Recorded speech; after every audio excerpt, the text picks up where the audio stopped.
Boa tarde, pessoal do Bernardino. Espero que todos estejam bem. Estou aqui hoje com vocês para finalizar a nossa sequência didática dessa semana. Vocês estão reparando que a gente está fazendo uma sequência semanal? Então, na segunda-feira eu posto conteúdo com exercícios. Quarta, quinta, eu posto a correção. Né? Semana passada eu coloquei a correção sem fazer vídeo. Essa semana eu estou fazendo um vídeo com a correção. E amanhã eu vou ficar disponível para tirar dúvidas de vocês, das 2 às 3 horas. Ainda hoje eu vou colocar o link da reunião. Então amanhã, quem tiver dúvida e quiser falar comigo, das 2 às 3, alunos, claro, do 7º B, do 7º E e do 7º F, que são os meus alunos, tá? Então amanhã, hoje mesmo eu posto o link, e amanhã, 2 horas, vocês clicam no link e entram na reunião online comigo, tá bom? Vocês já devem estar fazendo isso com outros professores. Semana passada eu fiquei disponível, ninguém entrou. Mas é que vocês ainda não estão acostumados que eu estivesse fazendo isso, porque eu estou gravando as videoaulas. Mas amanhã eu vou ficar disponível 1 hora para tirar dúvidas sobre pronomes ou sobre variação linguística, tá bom? Ainda hoje, aqui no final dessa videoaula, eu vou passar um trabalho sobre esse assunto. Então, vamos começar? Só diminuir aqui um pouquinho para não atrapalhar a aula. Estou aqui ainda, tá?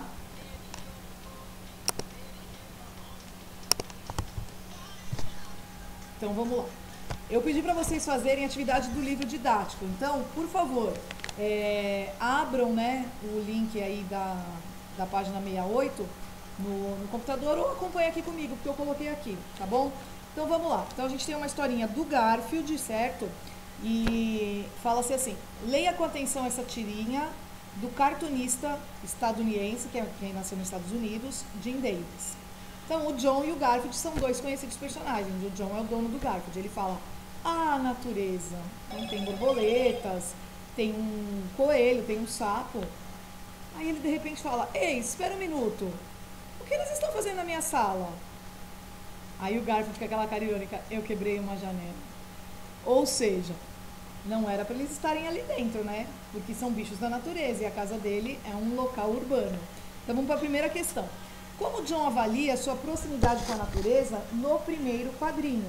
Explique a sua resposta. Bom, gente,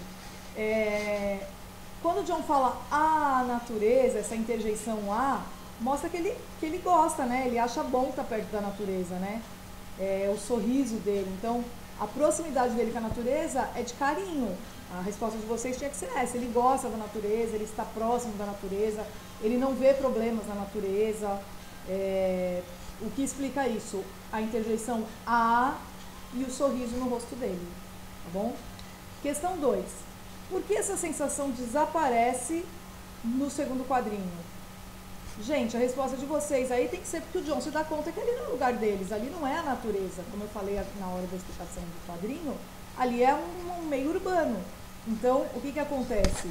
O John se dá conta que eles não deveriam estar ali. Essa é a resposta. 3. Explique de que maneira fica claro para o leitor que John atribui a Garfield a presença dos animais na sua sala. E no terceiro quadrinho, né? Ele olha feio para o Garfield e pergunta para o Garfield: o que eles estão fazendo na minha sala? É quase como se ele falasse: você os deixou entrar? Então, a resposta de vocês tem que ser no terceiro quadrinho, quando o John olha para o Garfield e pergunta para ele se ele fez alguma coisa, pede uma explicação para ele, né? 4. Podemos afirmar que o gato parece constrangido por ser responsável pela presença de outros animais na sala do John? Explique, né? Justifique. Não, né? Ele não está nem um pouquinho preocupado. Olha, ele sorri, ele olha com uma carinha de tipo assim: aprontei, fiz uma traquinagem. Então a resposta de vocês tem que ser não. O Garfield sorri e não está nem um pouquinho preocupado em ser responsável pela presença dos bichos ali. 5. Observe a posição e a expressão do coelho nos 3 quadrinhos. Que diferenças você percebe? Como elas se relacionam com a sequência de reações do John? Explique. Então vamos lá. No primeiro quadrinho, o coelho sorri. No segundo, ele olha, né, o que está acontecendo. E no terceiro, ele vai embora. Então a gente pode atribuir que ele está em conjunto com o John no primeiro. No segundo, ele começa a observar que o John está mudando o comportamento. E no terceiro, ele vai embora para não tomar bronca. Não é isso? Tá bom? Então é isso mesmo. No primeiro quadrinho, o John está satisfeito, o coelho parece tranquilo. No segundo, o rapaz percebe algo errado, o coelho já fica agitado. E no final, ele vai embora, porque o John está irritado. Né? A gente só vê as patinhas do coelho ali no final. 6. Que palavra John usa para se referir aos animais? Palavra eles, não é? O que eles estão fazendo na minha sala. Não é isso? Eles seriam os animais. Então, eles. 7. O humor da tirinha reside no fato do Garfield e seu dono não estarem com os outros animais em meio à natureza, mas da sala do rapaz. Que palavra relaciona esse lugar a John? Que palavra relaciona esse lugar a John? Não seria o minha? O que eles estão fazendo na minha sala? Então, o minha é um pronome que demonstra que eles estão no lugar que pertence ao John. 8. Como Garfield poderia informar a John sobre a quebra da janela sem se entregar? Ele podia simplesmente apontar para a janela, não é isso? Mostrando que ela estava quebrada, sem falar que foi ele. Né? Ele não tem medo do John, então ele fala, fui eu que quebrei a janela. Mas ele podia simplesmente apontar e não falar que foi ele. 9. Que palavra contida no balão de pensamento de Garfield chama atenção para a responsabilidade do gato na quebra da janela? Eu quebrei a janela. Quem quebrou a janela? Eu. Então, essa é a palavra que mostra que a responsabilidade é dele. Então, vocês viram aí que a gente teve 3 palavrinhas que ficaram em destaque? O eles, significando os animais. O eu, atribuindo a culpa ao Garfield, né, a responsabilidade. E o minha, que é um pronome de posse, que demonstra que esses animais estavam na sala do John. Vamos para a página 69? Então, eu pedi para vocês lerem, né, a página 69, está escrito assim lá em cima.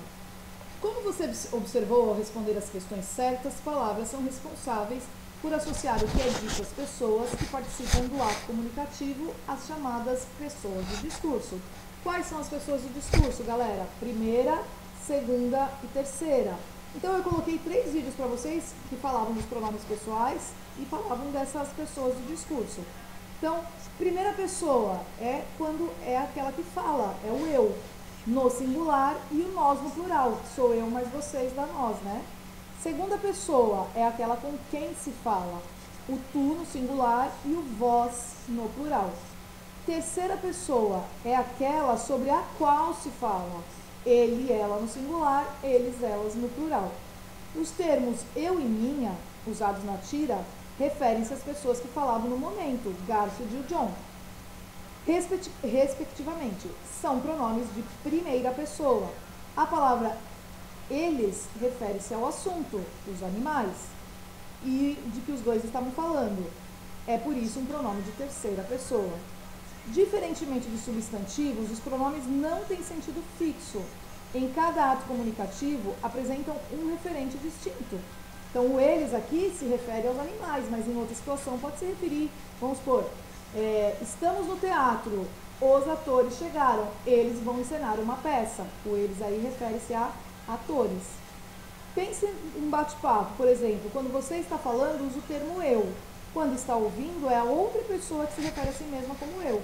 Então, assim, já o substantivo, ele indica o nome certo, né? Ana falou, Daniela falou. Agora, eu falei, muda a pessoa que está falando. Então, pronomes são palavras cujo sentido é dado pela situação comunicativa. Podem substituir, retomar ou acompanhar os substantivos. Então, por favor, gente, copiem essa definição no caderno de vocês. A palavra minha estava acompanhando o substantivo sala. Para quê? Para indicar posse. Os pronomes classificam-se em pessoal, que é do caso reto, oblíquo de tratamento, relativo, indefinido, possessivo, demonstrativo e interrogativo. Vamos estudar agora o pronome pessoal. Então, pronome pessoal do caso reto e oblíquo, para todo mundo que viu os vídeos, que está na sequência didática, sabe que o do caso reto e o do caso oblíquo, eles têm algumas diferenças, né? Então, vamos começar logo analisando aí a tirinha do personagem Hagar, o Terrível.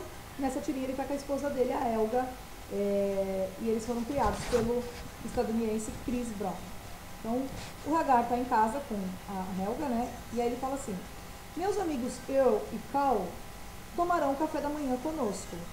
Você se importa? Aí ela responde: acho que não. A que horas devemos esperá-los? Aí ele fala, eles já chegaram. Ficaremos jogando cartas até amanhã de manhã. Então, que mostra pra gente que eles chegaram no horário incorreto? A janela, né? A janela atrás da Helga mostra que é noite. Se eles vêm pro café da manhã, não poderiam chegar à noite. Mas o Hagar dá essa notícia de que eles vêm pro café da manhã para abrandar o coração da esposa dele, né? Ó, eles vão vir amanhã tomar café, algum problema? Não, nenhum. Que horas eles chegam? Ah, já chegaram, a gente vai ficar jogando a noite inteira. Se ele tivesse começando falando para ela, a gente pode jogar a noite inteira, ela com certeza falaria não, né? Esperta esse Hagar, né? Vamos para a primeira pergunta. De acordo com o primeiro quadrinho, que convite Hagar teria feito aos dois amigos? Então, o convite era para um café da manhã, certo? Essa é a resposta da 1. 2. Qual parece ser o objetivo da pergunta feita por Hagar a Helga? O que essa pergunta sugere sobre a relação entre ele e a esposa?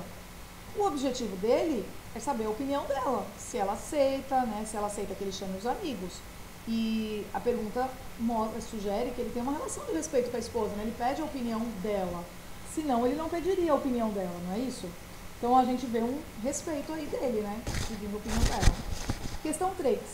No segundo quadrinho, conhecemos o verdadeiro convite feito por Hagar. O que ele pretende? Gente, na verdade, ele queria a aprovação da Helga para algo que ela não ia se agradar, não é isso? Ela não se agradaria de saber que os amigos chegariam à noite e ficariam na casa dela. Então, assim, ele quer a aprovação dela, não tem o que fazer, né? Já chegaram. A 4. Essa nova informação revela que a pergunta de Hagar tinha outro objetivo? Se sim, qual? Se não, qual, né? Então, tinha sim outro objetivo, conseguir a aprovação da Helga, não é isso? Isso mesmo. Então, a resposta de vocês tem que ser sim, conseguir a aprovação da Helga. Gente, acabou a página 69, então vamos virar para a página 70. Questão 5. Para se referir aos convidados, Hagar empregou substantivos. Quais são eles? Então, voltando lá na tirinha, ele utilizou amigos, é um substantivo, não é isso? Reu e Cal, os nomes próprios deles, não foi isso? Então, esses são substantivos. Amigos, Reu e Cal. 6. Que pronome Hagar usa para substituir esses substantivos no segundo quadrinho? Qual é o pronome que ele usa? É o pronome eles. Vou sempre estar voltando ali no quadrinho, vocês verem. Eles já chegaram. É o pronome eles. Questão 7.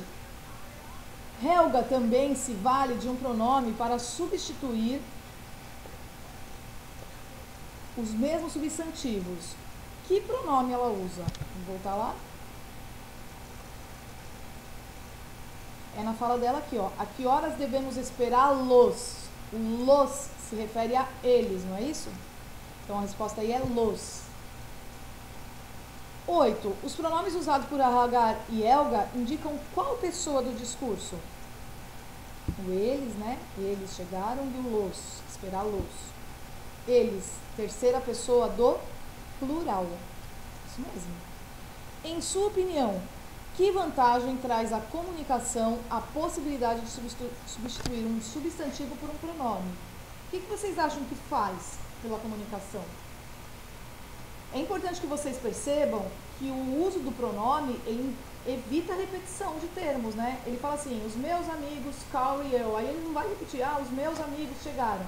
Que horas devemos esperar os seus amigos? Então, vocês podem ver que eles não ficam repetindo nem amigos, nem Cal e eu. Então, o que eles fazem? Eles usam o eles, o los, né? Eles chegaram, que horas devemos esperar los.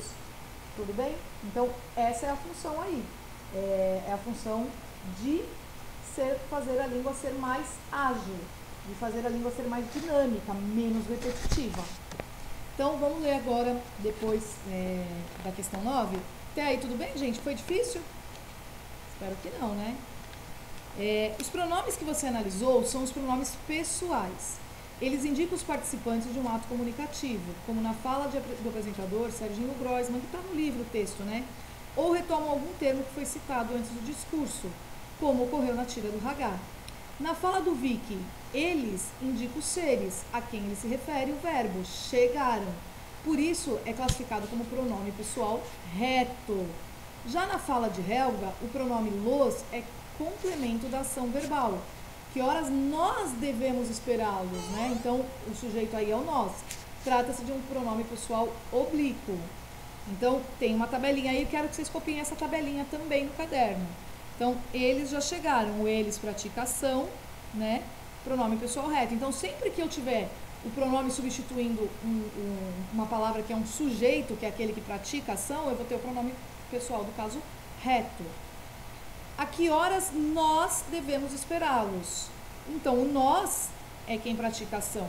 É o nós que está esperando, não é isso? E o los é o alvo da ação, vão ser esperados.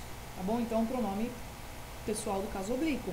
Então, aí eu tenho a tabelinha aí que eu quero que vocês copiem no caderno. A gente tem os pronomes pessoais retos, eu, tu, ele, ela, nós, vós, elas. E os pronomes pessoais oblíquos, que tem a diferença entre átonos e tônicos, que está lá no vídeo que eu passei para vocês. Se vocês tiverem essa dúvida, me perguntem amanhã. Então, os átonos, me, o te, o a, o lhe, o se, o nos, o vos, os, as, lhes e se. E os tônicos, mim, comigo, ti, contigo, ele, ela, si, consigo, nós, conosco, vós, convosco, eles, elas, si, consigo. Então, vocês podem ver aí que o ele, o ela, o nós, o vós, né, eles ocupam, o vós, o eles e o elas ocupam, além de ser pronomes retos, em alguns casos eles também vão ser oblíquos tônicos. Como se observa na tabela, os pronomes pessoais oblíquos subdividem-se em atos e tônicos, esses últimos usados após a preposição. Então, observe, tem dois exemplos aí. O médico entregou-me a receita. O médico entregou a receita para mim. Né? Ele não fala aí assim, o médico entregou a receita para mim, para eu, para mim. Tá? Então, tem o para aí de preposição no meio. Quando eu tiver uma preposição entre o verbo e o pronome, eu tenho que utilizar os tônicos. Quando eu não tiver nenhuma preposição entre o verbo e o pronome, eu vou utilizar os átomos. Então, nessas frases, os pronomes me e mim são oblíquos, para complementarem o verbo entregar. Na primeira, o me liga-se diretamente ao verbo, é um pronome átomo. Na segunda, o mim liga-se ao verbo com a ajuda da preposição para, é um pronome tônico. Deu para entender a diferençazinha aí? Bom, então, gente, vamos à atividade para a nota. Vocês vão copiar, vai ser de novo, vão ser alguns exercícios do livro didático, só que agora é um trabalho, esse eu não vou corrigir, eu vou corrigir depois da nota, tá bom?